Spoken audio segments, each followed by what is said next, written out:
Well, hello, everybody. I'm Elisabeth, and thank you for joining. I'm glad to have this gathering and these public webinars. It's our honor and privilege to enlighten and educate you about cannabis as medicine and to continue to build our following of nurses that are passionately trying to do the right thing here to help serve others and bridge that gap between cannabis and conventional therapeutics. So with that, we're going to talk today about migraines and cannabinoids. A quick disclaimer, this material is educational only and not to be used as medical advice. So of course, please talk to your physician if you need to go deeper. I always like to start a little bit with my story. I have a Bachelor of Science in Nursing, Bachelor of Arts in Psychology. I've been an RN for about 35 years. Spent my first 10 years in hospitals, and then I got my MBA in healthcare administration, spent the next 20 years in insurance companies, and then crashed my bicycle at the end of 2014, went out on leave to have surgery and was introduced to CBD through a medical massage at my chiropractor's office. And I said, "Hey, what is this? It smells funny." And she said, "It's cannabis." And I said, "Well, why are you putting that on me?" And she said, "It's anti-inflammatory. It's going to heal some of the tissue damage from the post-surgical site and get you back to that arm faster." So I said, "Okay, sign me up and tell me more." And next thing you know, I'm researching everything I could on cannabis as medicine and studying this plant, experimenting with myself with CBD oil and microdoses of THC, got my card. And I said, "Hey, you know what? I feel great." And I was healing from not just that injury, but the last 20 years of injuries, because that was my second or third shoulder surgery. So when I said, I need to help others and teach them how to do this, I needed a venue. And so I created Holistic Caring to provide direct patient care back in the beginning of 2016. And then wrote a book, put everything I knew in it, and that became the foundation of our coaching programs, Cannabis Health Coaching and Educational, which were launched in 2019. And fast forward to today, I am quite busy with board positions and really taking this whole thing to the next level so that all people can be able to use cannabis as a therapeutic option for healing. So our learning objectives today is to really just talk about something called the endocannabinoid system. Those of you who have been on webinars before know about this, but this system is innate and it's going to help us balance our body when we understand it right. We're going to talk about the research on migraines and learn how cannabinoids might supplement people that suffer with migraines and their endocannabinoid system back to health. We're going to talk about the routes of use for CBD and THC, as well as basic dosing strategies, and then how to couple the benefits of that with lifestyle medicine. So I like to start with a little bit of an overview of this plant. It's a marvelous plant. It's one of the richest plants on Earth. It's been used over 5,000 years in humans as therapeutic options and healing. It's got over 500 natural compounds, and we call them cannabinoids, terpenes, and flavonoids. The medicine is in the trichomes. The thick purple sticky stalky substance in the middle is where all the goodness is. And so you want medicines made from the flowers. It is influenced by the strain, the soil, the climates, and the cultivation. But no matter how you grow it, all of the cannabis plants are something called pleiotropic. And pleiotropic means that it has the ability to affect many physiologies simultaneously in our body, which gives us very effective efficiency when you're treating chronic and multiple conditions. It allows us to address several at once. When I crashed my bicycle, I not only was able to reduce the Motrin I was taking, but the muscle relaxants and the medicine for migraines and the medicine for sleep and anxiety and inflammation and blood pressure. So over time, I was able to heal many things at once. And that is how special this plant is. And these phytocannabinoids, the cannabinoids in the plant, they mimic the endocannabinoids. So what are the endocannabinoids and what is this system? Well, we have to go back to 1964 when Raphael Mechoulam in Israel isolated and synthesized THC, wanting to know how that worked and what the molecular structure is, and then how to map it out into the body and figure out what it does. And so all of this research into cannabis led us to understand the endocannabinoid system, the endogenous system that interacts with this plant. And basically what it does is it brings us back to balance or homeostasis. There is cannabinoid receptor 1 and cannabinoid receptor 2. We just shorten them to CB1, CB2. CB1 is largely in the central channel in the brain and the spinal cord, responsible for our mind, our memory, our motor functions, our emotions, our pain perception, appetite, temperature. And then CB2 is mainly in the cells of the immune system and the periphery and able to help us stay well. And these receptors provide feedback loops to our cells. And the endogenous system, the endocannabinoids, have to be manufactured to activate these receptors, because Meshulam said, well, surely we can't just be hardwired for a plant. And that's when they found anandamide, Sanskrit for bliss, ananda, and then 2-AG that activates these receptors, bringing us back into balance. And the phytocannabinoids, the THC and CBD and some of the other minor cannabinoids, they can activate these receptors too, mimicking anandamide and 2-AG. And so it's kind of like taking vitamin D supplements when you can bring yourself back into balance if you fall deficient. And THC directly activates CB1 and CB2. CBD is a little bit more in the background, and it's neuroprotective, anti-inflammatory, and fine-tunes the body back to health. And these retrograde signaling, essentially what this does is provide that feedback loop from cell A to cell B. Cell B is able to say, hey, I'm getting too much or too little of something. And the endocannabinoids are manufactured, synthesized on demand in response to stress, float backwards, activating that receptor on the presynaptic neuron, and then being able to communicate the messages to go back into balance, whatever that cell needs to be able to communicate. So imagine you're having a conversation with your partner and you can't get a message back. Well, that's what happens when we get disease. Our messaging is not working properly. And that's when we know we need to supplement the endocannabinoid system so that we can get back into balance, because it affects all of these other systems. So when we think about the pleiotropic nature, we know that we can take these cannabinoid supplements and boost the effects of the brain and the central nervous system, the cardiovascular, neuromuscular, immune systems, tumor surveillance, etc., our digestion.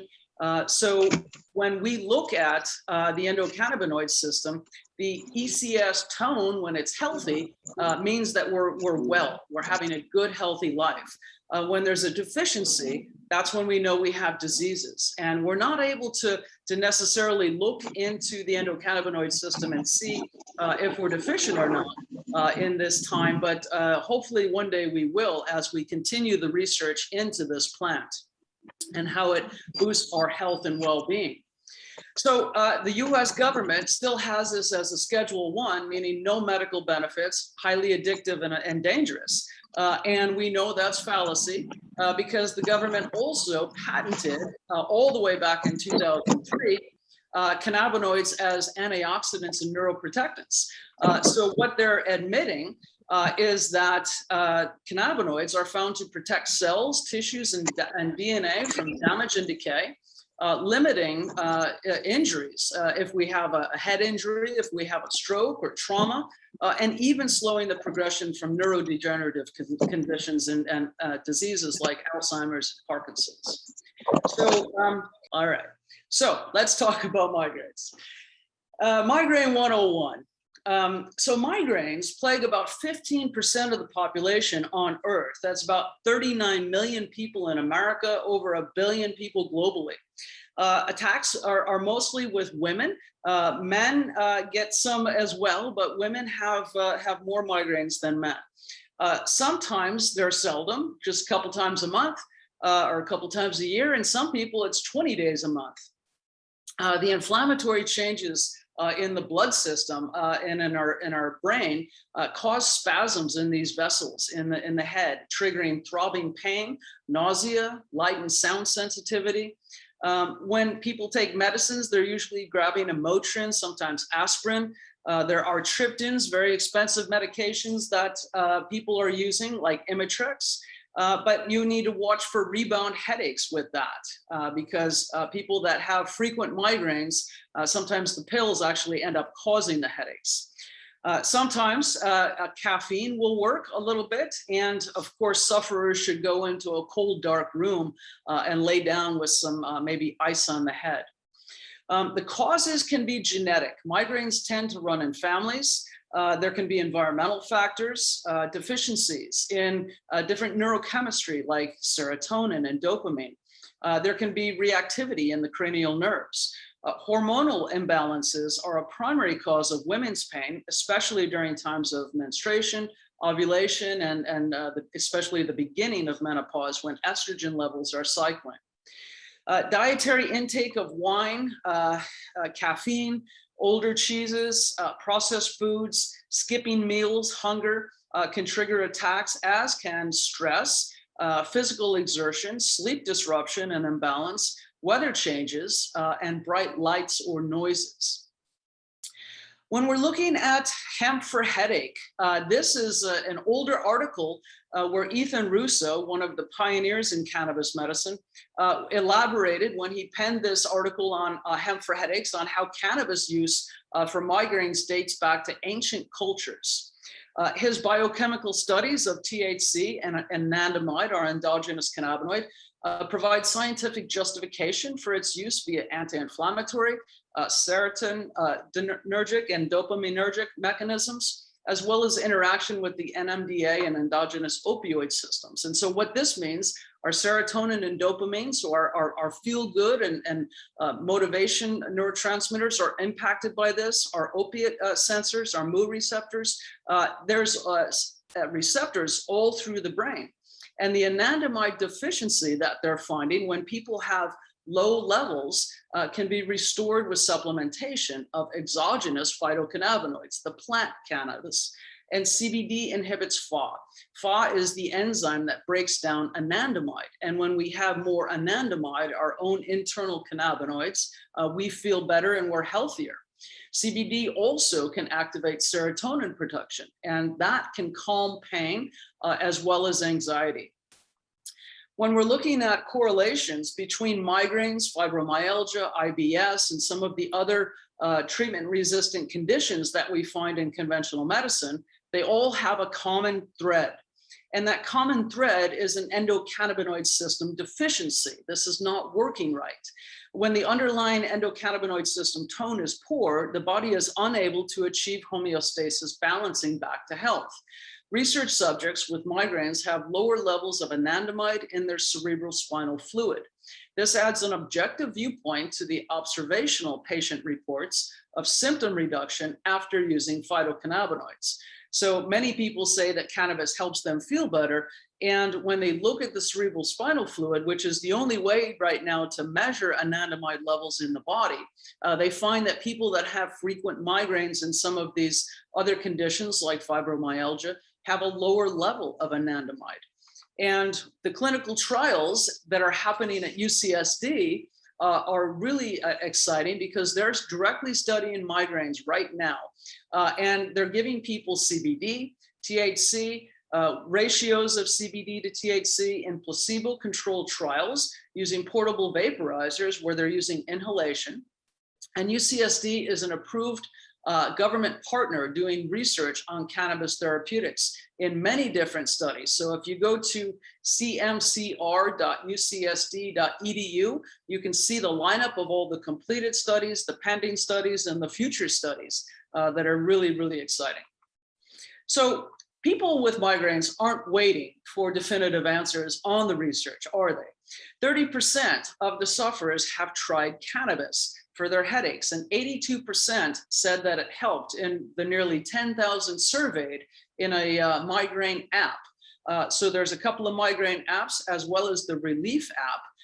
And all of these are reporting data in that people are using cannabis for their migraines specifically. Inhaled THC reduced pain by 50% in a 2019 Journal of Pain. And another 2019 in the Journal of Neurology found that headache frequency reduced by 55% in over half of the patients. And there were secondary gains in sleep, mood, and anxiety. When we get into the real world for cannabis for migraines, the goal, of course, is always to reduce the frequency and the severity of the headaches, because that is going to allow us to improve the quality of life and functioning for some of these patients. This plant does so very flexibly and safely. Patients must experiment with what works for them and find out predictability. Inhalation grants the fastest relief of symptoms and should be used at the onset of symptoms or aura. Some people have those lights and sometimes have visual disturbances, and that's the aura. Vaping THC directly activates those CB1 receptors in the central nervous system, which can reduce pain and perhaps balance the underlying neurochemistry. Our GABA and our glutamate balances, excitatory, inhibitory, our serotonin, and our opiate receptors.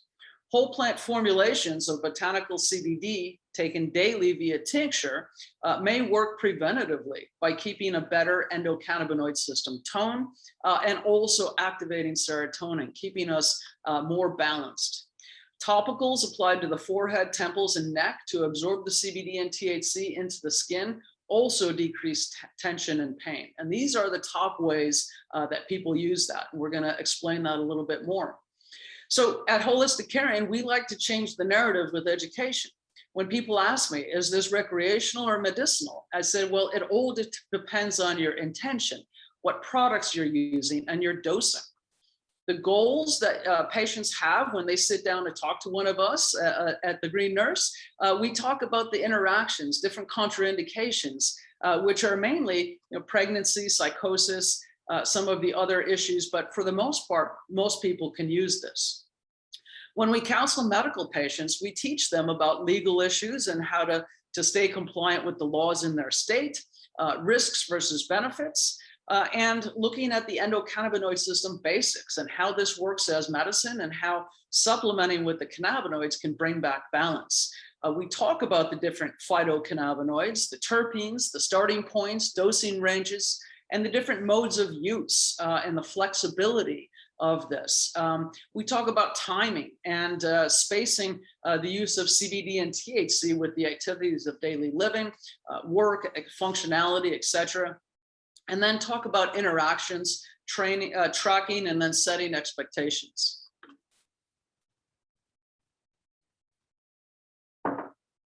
So when we talk about dosing for cannabis, there are many different routes of administration that are available in the modern dispensaries today. So when we talk about vaporization versus edibles and capsules, that's a very different way. We're talking about short acting versus long acting.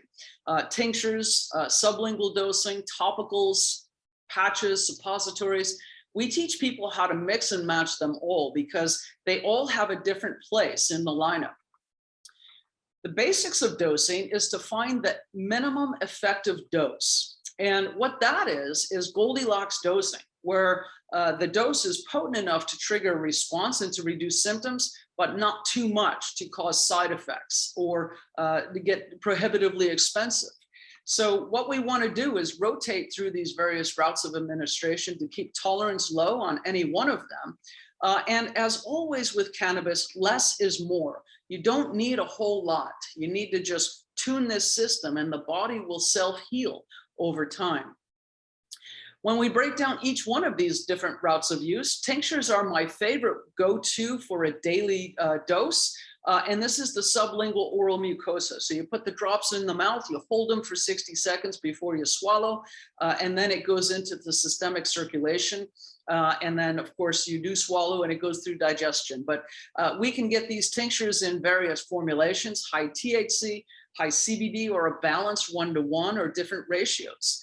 The onset of a tincture is in about 15 minutes, so fairly rapid, and the duration is about 4 to 6 hours. You can boost that by adding a little food with it after you take your tincture. And most people want split daily dosing. So maybe in the morning and at supper time, some people need a third dose.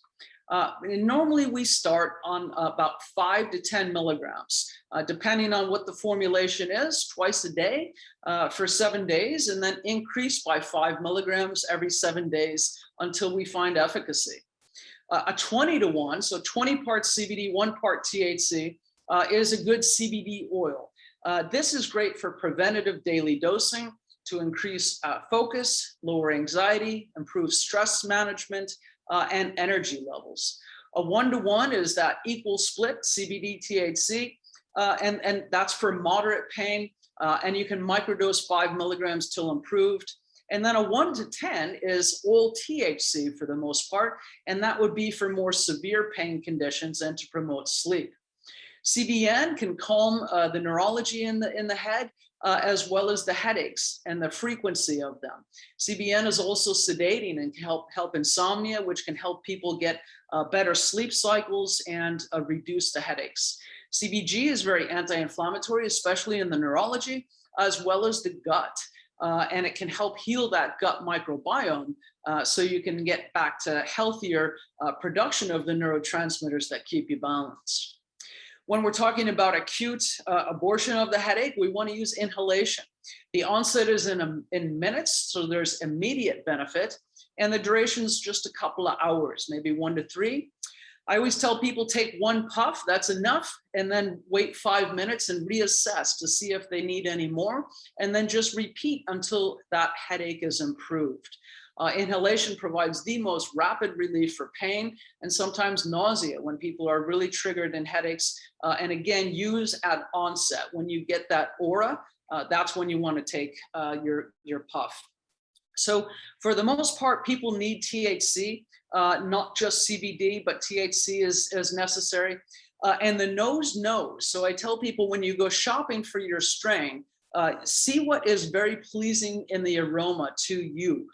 There are particular terpenes that are going to jump out at you and say, this is offensive or this is beautiful. This is what I feel like is going to really help enrich my neurochemistry. And that's the one that you're going to want to choose. And have a toolkit of them. But the terpenes in the inhalation route activate together with the CBD and THC to synergize those cannabinoids, giving you the entourage effect of enhancement in how these phytocannabinoids work. And some of the relaxing strains, the terpenes are linalool and myrcene, and these are the indica dominant. Some of the stimulating strains are the sativa dominant, and those are going to have pinene and limonene, which can help with clarity, energy, and lifting the mood.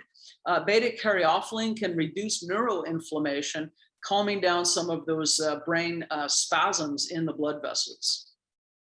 When we're talking about topicals, CBD and THC can be delivered through the skin to relieve surface inflammation and pain signaling, activating both CB1 and CB2 in the skin. Onset is in about 10 minutes, duration about 3 to 4 hours, and you can apply as often as possible, as needed, and then again at bedtime to help relax you into sleep. CBD is said to be more penetrating to the skin than THC, sort of get in there and get to work and calm the inflammation. A lot of these compounds are added with essential oils to help make the topicals a go-to balm for calming pain and tension. And then you can get transdermal patches, which will give you continuous basal dosing. You can stick a patch on somewhere on your a good clean area with very little hair and get 24 to 48 hours of dosing. These patches are expensive. Sometimes they're $10 to $20 a patch. Some patients are going to cut them in half and get efficacy with that. And they come in different formulations of CBD, THC, 1 to 1. I've even seen CBG, CBN, and THCA. So we're getting much more adaptive in these patches. And again, onset in about 20 minutes with the patches, and you can get some good relief. So if somebody is a frequent migraine sufferer, you might want to start with a patch and really see what that continuous dosing does to break that cycle. I have a case study of a client named Christina who had near daily migraine struggles linked to some hormone imbalances as well as type 1 diabetes. She used CBD sporadically, said it wasn't helping her, and we changed it up to different formulas and consistent dosing, increasing to about 40 milligrams of a CBD CBG formula with split daily dosing, so 20 and 20 with breakfast and dinner.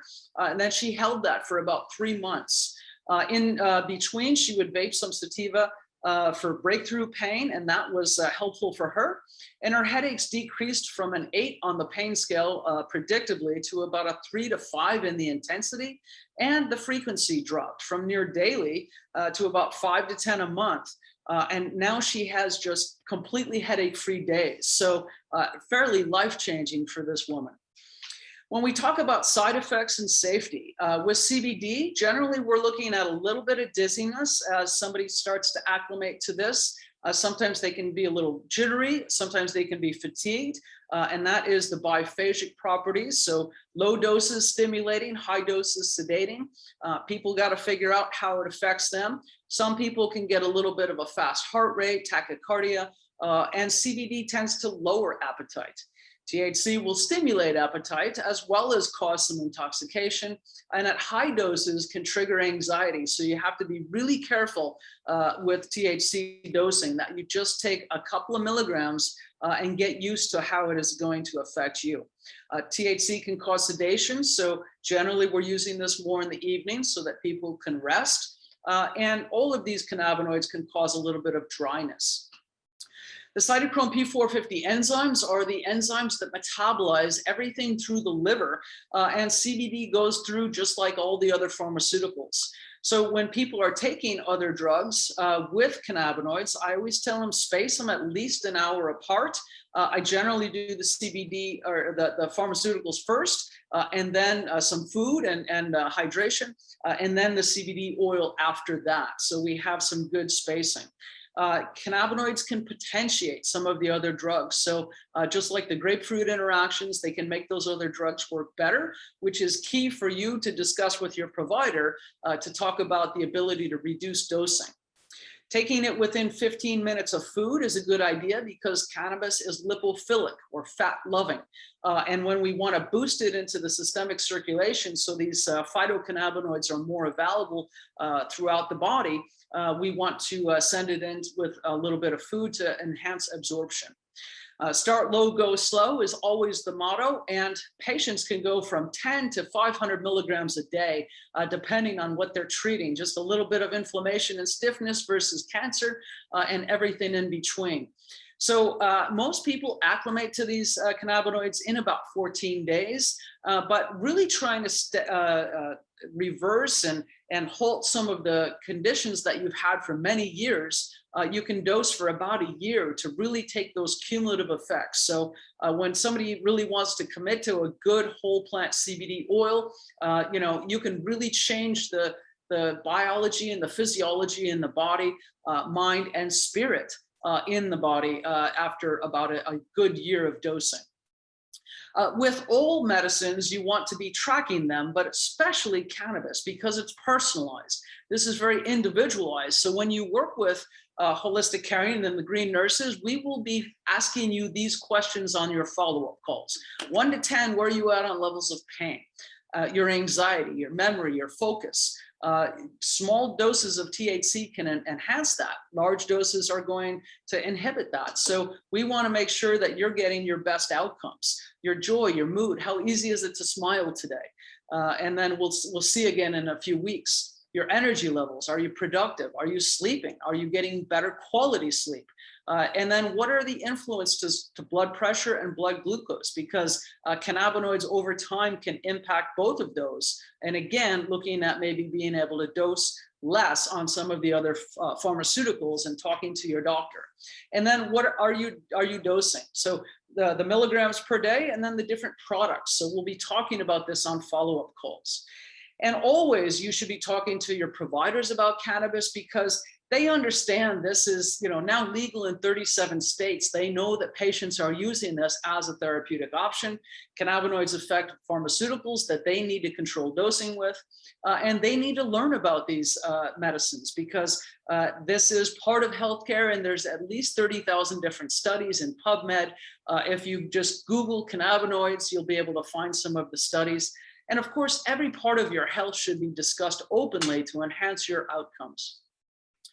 When we're looking at people replacing pharmaceuticals with cannabinoids, it is across the board. And this shows the pleiotropic option here and how these cannabinoids work as medicine for different kinds of people all across the spectrum. So whether it's ADD, migraines, asthma, nausea, vomiting, fibromyalgia, diabetes, anxiety, insomnia, inflammation, pain, neuropathy, arthritis, the list goes on and on and on. And of course, it's not just cannabis, it's not just pharmaceuticals. What can we do to boost the endocannabinoid system? This endogenous system that regulates balance is influenced by good, clean living. So when we eat a good anti-inflammatory diets, limiting all the processed food and fats and sugars and carbs, and trying to eat more vegetables and lean proteins, when we're moving, when we're exercising, our body really has a use it or lose it feature. And we want to be able to stay active. That's what keeps us well. So how do we use cannabis to enable you to take your daily walks and to do stretching and strengthening? How do we use cannabis to increase meditation and breath work and a sense of God and spirituality? How do we use it to enhance connection? Being able to bond with others and feel part of the whole, and speak up and set boundaries and work-life balance. That also keeps you well, having that good communication with your family and colleagues. And then, of course, finding entertainment that is fun and healthy, like hikes, things you can do as a family. This, again, is what keeps us healthy. And my goal as a clinician is to be able to help my patients be able to do these things. And so we use cannabinoids as a facilitator to all of that. So allow yourself to feel good. The stigma still exists with this plant, but it is okay to feel good. Engage the senses, rest and repair, balance the mind, and wake up your energy by boosting the ECS every day. A recap on these dosing strategies when we're looking at tinctures. People are going to want 20 to 1, 10 to 1, 1 to 1, 1 to 10, and various ratios depending on THC, CBD in the day, THC at night. And consistency is good. So, anywhere from 3 to 6 to 12 months is really needed to start changing and reversing course on some of the imbalances. Vaping THC, sativa, or indica, maybe a 1 to 1, is good to treat acute episodes. And then experiment with various terpenes like the linalool and myrcene, the pinene and the limonene to establish cause and effect and see what works best for you. Topicals, of course, to the head, the temples, and the neck, and patches for continuous dosing is a route to wholeness. So key takeaways: we are hardwired to respond to these cannabis supplements with the endocannabinoid system, and these cannabinoids from the plant can be antioxidant, neuroprotectant, anti-anxiety, anti-inflammatory, analgesic, antidepressant, anticonvulsant, the list goes on. Migraines decrease our quality of life and limit daily functioning for sure. These cannabis medicines are safe, dosed with very flexible options. And my favorite, it shifts healthcare away from illness and disease to health and well-being, putting people into an empowered position. And the cannabis industry may help solve some of society's unmet needs in ways that we haven't even fathomed yet. So we're only scratching the surface of this, and we could not be more excited to participate. So that concludes the presentation. We're going to take some Q&A now. I always like to close with Tikkun Olam, or heal the world. That is Hebrew for that. And since all of the cannabis therapeutics originated in Israel, we will always have our hats off to them and thank them for paving the way to this bright future that we all share today. So thank you. I'm going to stop sharing now, and we'll see if we can get to some questions. Yay.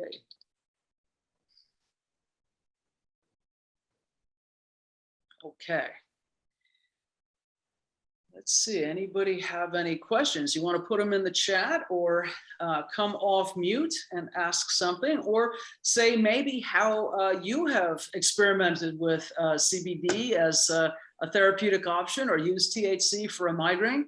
Any fellow migraine sufferers out there? Because I've had them most of my life, as did my mother and my mother's mother. And so that genetic is always present in most people. So yeah, share your stories and what you're using to treat migraines if you have them. Oh, yeah. I used to have them in college, and that's when they started. They started in college. And that's also when I got diagnosed with ADHD, which was in college as well, which is very, very interesting. So if you think about ADHD, migraines, and I also have polycystic ovarian disease. So I'm pretty much an open book. When you think of those different conditions, the first thing that comes to mind for me is endocannabinoid deficiency. And so I was able to use medications. I've always been into the holistic integrative functional health lifestyle as well, but I managed with that and with traditional pharmaceuticals and supplements. And so I was doing fine. And then I took a hit from something else and ended up in the hospital, and the whole spiraling down the drain. And if physicians and clinicians knew about the endocannabinoid system, I probably wouldn't have suffered as much.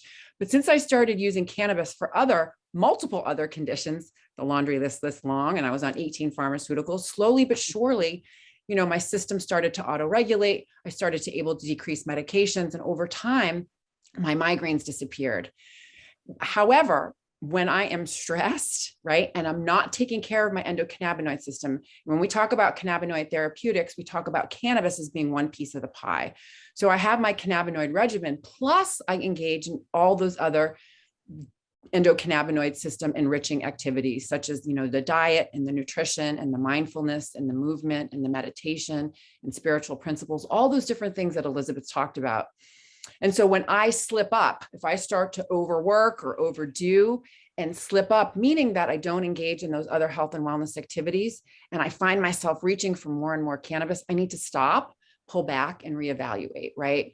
Why do I need more cannabis right now? Well, I really kind of don't. I just need to get back to my routine of doing what I do. But in the meantime, I might supplement with a little bit extra. So my go-to for migraines is definitely CBD, and I really like THCA. THCA has been a really, really powerful cannabinoid for me when I first started working with plant medicines and integrating it into my life, because it's the raw plant, it's non-impairing, right? And it works as a COX-2 inhibitor to decrease inflammation without ruining some of my gut. So I found that THCA was in combination with CBD was really, really effective.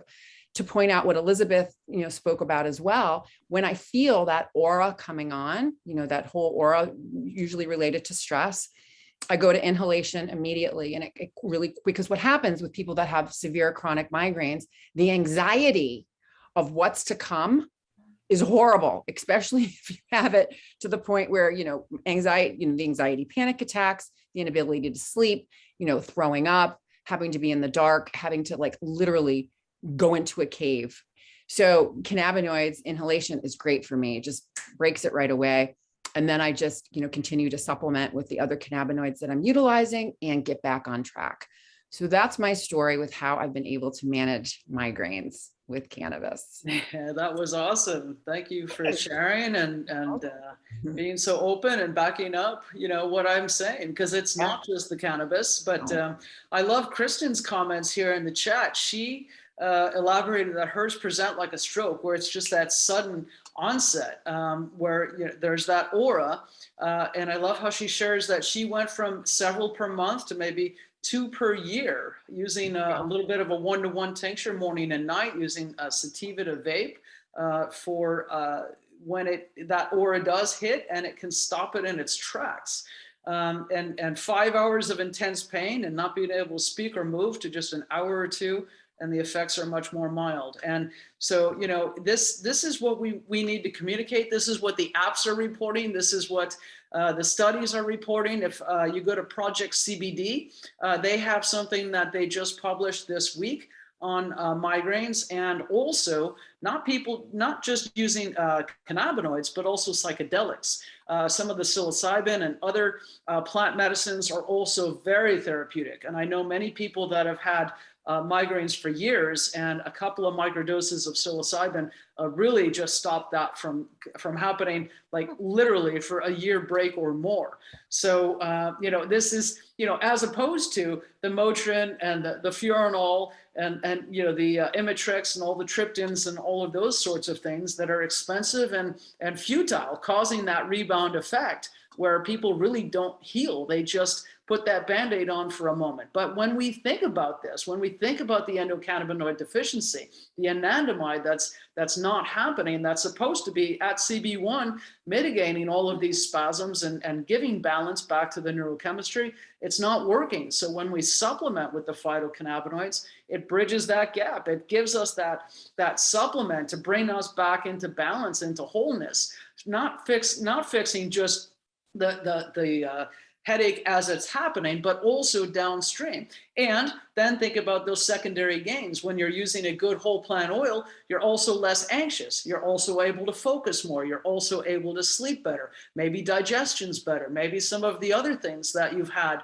for years and years start to improve. And, for me, it was started with CBD topical for the shoulder, but then it just became systemic. And over time, I too went from a dozen different medicines a day to now days without a pill, where I literally, now I'm thinking about when's the last time I had a pill? I think it was maybe Friday. I had a Motrin because I was having a lot of spasm in here. Sometimes it comes back. I've had 3 shoulder surgeries. It's not going to go away. And that initial shoulder surgery where they took 1 inch of my clavicle out gave me 3 pinched nerves in my neck. So I'm always going to be messed up from conventional care, but I treat myself with the cannabinoids and the good functional medicine, making sure I have a good anti-inflammatory diet, making sure I'm trying to get sleep. That's hard for me. Making sure I'm getting my exercise, my bike rides, my daily walk, my stretching, my strengthening, my speaking up, setting boundaries, and trying to connect with people and feeling love. That's what heals us. So anyway, any other comments? Anybody want to come off mute and share their stories before we conclude? I can talk about myself. And years ago, before I was a nurse, I actually was a young hippie. I liked to smoke a lot of marijuana. I was anxious though. Like you say, it was probably partially medicinal. I had social anxiety. I couldn't talk to people. And then I started as soon as I started using recreational marijuana, I made a lot of friends, and it made it really easy to become friends with people when I wasn't climbing out of my skin with anxiety. So then I became an adult and I learned marijuana is bad. You should never do it. It's bad for you. It'll lead to bad things. You'll die, all these terrible things. But I knew that wasn't true. I knew it was just lies because of money. But it wasn't until very recently, after this pandemic, that I became, I stopped being a nurse because I'm diabetic, and I've had autoimmune issues my whole life, and I was like, oh God, I really can't die. So I started talking to a therapist after I got a little bit more anxious. And she says, well, why don't you, I said, I think I'm drinking too much. And she says, I think if you think you're drinking too much, you probably are. So she says, why don't you think about something else? And I said, well, I used to use marijuana when I was young and it helped. And she says, well, you're not working right now. What do you have to lose? And it just happened to be the first day it was legal in my state of Arizona. And I'm in line, and I didn't even realize it was the first day. I just said, today's the day. And then I ate half of a sativa gummy on the way home, not really knowing the sativa indica thing as much as I know now. And I just remember thinking, oh God, I forgot about this giddiness, this happiness, just because you're happy. And that's it. And so that's just the tip of the iceberg. Anyway, I've started taking the course, and I thank you very kindly for, I don't know, somehow coming into my path and making me relearn, the truth about this plant. You're welcome. You're welcome. Nurse Sherry has an acronym that I love more than anything, and it's called HI. HI, H for hope. You have to start with hope. Hope inspires I. I is inspiration. Inspiration is in spirit, opening us up to G, growth, expansion, healing. H is healing. So, you know, it redefines what it means to be high. Hopefully you're not eating the sativa gummies and driving. Stay home once you get that into your system. But, you know, ideally, this is healing. It is mind, body, spirit healing, and it is root cause healing. So, you know, add some daily CBD to your regimen. And continue to take this path, because it evens out so many different things. There are many articles that show even the alcohol rates plummeting 46% because people are using cannabinoids now, because we have 37 legal states, and so 19 with adult use, where people can just go in without a recommendation. So people need to start experimenting with this, away from the drugs, away from the alcohol, away from the isolation, coming out and coming out green and saying, I am going to use this plant for my healing, and it is my choice. It's my body. I can do what I want.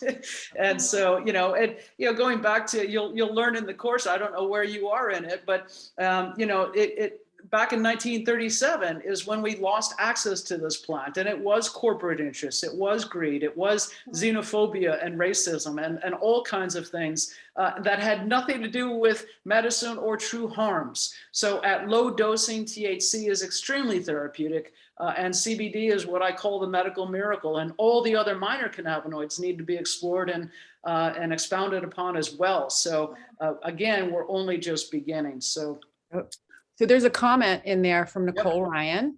I want to say thank you, Nicole. So she writes that she'd like to add that not all cannabis products are created equal. I began using a full spectrum hemp tincture to help with migraines and irritable bowel. The product I used was actually caused nausea, cramps, and massive migraine. It was then I knew I needed to do more research, ensuring products that are lab tested that are important. So we've created Green Nurse approved, and we are vetting products, taking it very, very seriously. You know, looking at the company, looking at where they get their, you know, their plant material. Is it, you know, flower? Is it lab tested for purity, potency, cannabinoids, terpenes, residual solvents, and pesticides? We want to know all of that. And so we are taking it very, very seriously. All of us here evaluating these product lines, and then we're going to send it to third party, right? Having 2 pharmacists come and to evaluate the products as well. And those are the types of products, you know, that we want to see. We want to look at everything that is coming in. They have to have a certificate of analysis. And then the other thing too, that you mentioned as well, having some of that nausea, right? So what are the carrier oils? A lot of times tinctures, they may have, you know, hemp oil in it. It may be MCT oil. It may be olive oil, maybe sunflower oil, grapeseed oil, I've even seen. So a lot of these different oils that these tinctures are made of can also contribute to the effectiveness and how you respond to it. So I thank you for mentioning that, Nicole. It's really, really important. Good mention. For sure. Thank you. Yeah, I can't wait to have Green Nurse approved. We're going to have something in every route of administration and in the best vetted CBD marketplace that hopefully is on earth. You know, because what we're trying to do is create the ecosystem, right? So the ecosystem, I created a mind map back in 2016 that I'm going to create process to train providers to get products to patients all through programs. And little by little, I've been building and implementing this system. And, you know, it's just been incredible over the years to be able to continue to build and find Tasha Jackson that took all of my programs and PowerPoints and Word documents and put them into the beautiful programs of the Mighty Network platform and all of the communications that you get within that network. And Sherry being able to post and expand on this and her podcasts, and you know, all of this is what we're trying to do as we educate the world. So you want to talk about the carrier oils, Sherry? I just mentioned, you know, that there's a lot of different ones, and it just kind of depends upon, you know, if you have a sensitivity to different types of oils, trying them. You know, personally, I have issues with gut health as well, and I do really well with MCT oil, coconut oil, and actually hemp seed oil. There's some products that I've seen that actually have the hemp seed that they've turned into oil as a carrier oil. Like I said, it's different for everyone. So, you know, when you're out exploring, you know, what you can do is some companies will give you little samples that you can purchase. You can get the lowest dose, you know, that's available. So you can just try it to see how your body responds to it as well. Yeah. Most of them are olive oil, huh? Most Some of of them the ones I are. see on the market are olive oil, and so I've been using something with olive oil, but I always experiment as well and find good bioavailability with the hemp seed oil as well. Yeah. Yep. I'll share part of my story because it includes diets, which is something that we don't talk about very often. And so back in April, I started perimenopause. I was under an extreme amount of stress. And Elizabeth knows I started with migraines. I had a migraine for a month or 2 months. It was kind of, it was pretty intense for about a month, and it was kind of intermittent for 2 months. And for me, I, of course, I have access to, this humongous network of lots of amazing nurses and doctors and things like that. And so, for me, I really try to look at the natural ways first. And so I started doing my own research as well. And what I found is that starting perimenopause, that is what triggered the migraines. And so what is actually going on? So my migraines were hormonal. So I know that many of you can relate to this because the majority of you here are women.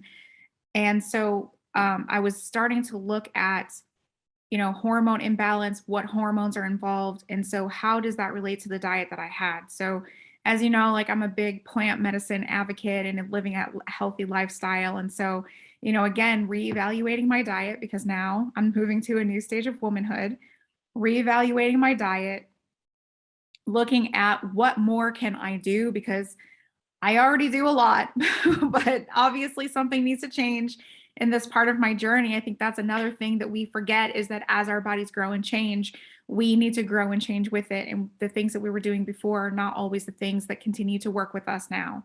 So now I needed a new way.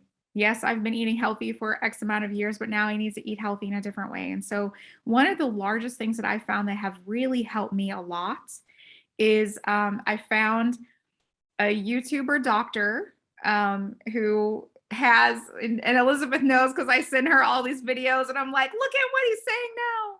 So I kind of latched on to that YouTuber doctor. And one of the things that he really said, it was him. And then there was a personal trainer that's a female. And so she talks a lot about hormone imbalance as well. And so one of the biggest things that really helped me was increasing my cruciferous vegetable intake. So in order to have 7 to 10 cups is what we're supposed to have every single day. I can't even eat that much food. But what I started doing was not only a combination of intermittent fasting, but I start my breakfast with a salad. So I eat around noon.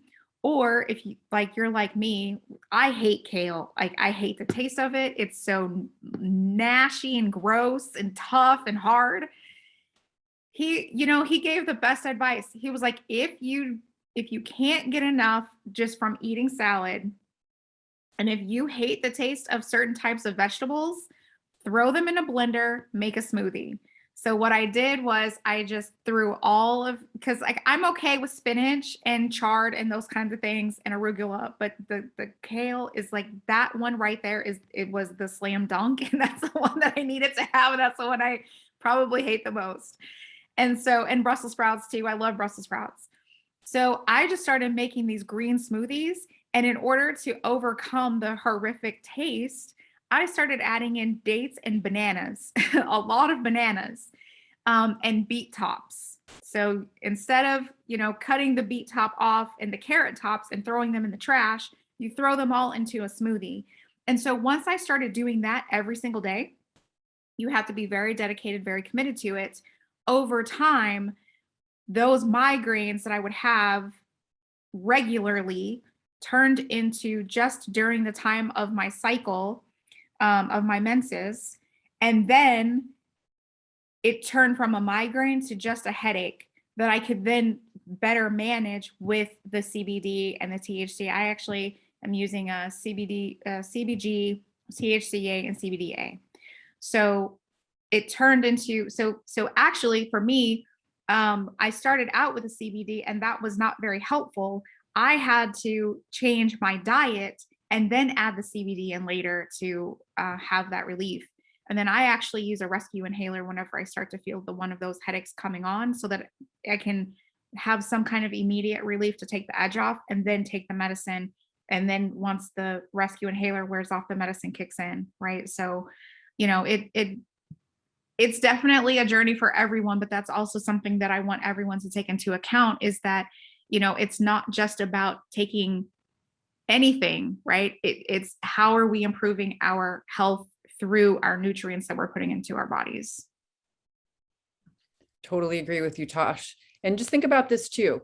Everything that we're doing or not doing in our lives is either supporting the endocannabinoid system or it isn't. So, right. So it's really just about thinking about our choices. Right. And I know, like if I'm, I know if there's a nice big sundae that's sitting there with hot fudge on it, and you have to, I'm looking at it, I'm like, yes, peppermint stick with hot fudge and lots of whipped cream and nuts. So I know at that moment in time, I need to make a decision. Right. And sometimes, and never beat yourself up, because I choose that ice cream, right? But then I also have to remember, what are the other things that I need to do so I don't let that ice cream affect my gut and, the sugar and the inflammation and all that. So it's just really, really being aware of the choices, and that we do have a choice, right? I like Make good choices. Make good choices, everyone. Yeah, values-based decisions, right? What are your values? And then make your choices around that, right? So it's pretty simple. Like when I went to something last year, Janet Atwood did something about passion-driven living. You start with write down the 20 things that are your goals, or that things that you really want.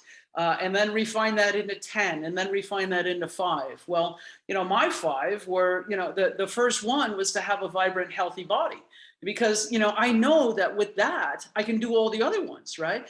But if I don't have a vibrant, healthy body, mind, spirit, then, where am I getting? What am I doing? I don't get to have the professional success, or the relationship, or the fun and the relaxation and the travel, or all that stuff that I want to do, unless I have a vibrant, healthy body. And then, so what am I putting into it? Is this helping, or is it hurting? Is this advancing my goal, or is this taking me further away? And of course, you're going to want a sundae once in a while. We're all going to want to splurge a little bit, but shrink the portion. You don't need the whole big darn banana split that we used to get. Eat that whole thing, right? Just have a little bit, because then you can have, and I like to live in the world of and, where you have, it's not just this or this, in the black and white thinking. It's a little bit of everything, and self-love, self-compassion. Make choices from value-based living, and you'll find your freedom. So, okay. I like that. Value-based choices. That's a good one. Yeah. So I think that's all for the chat and the comments. I think we'll wrap up.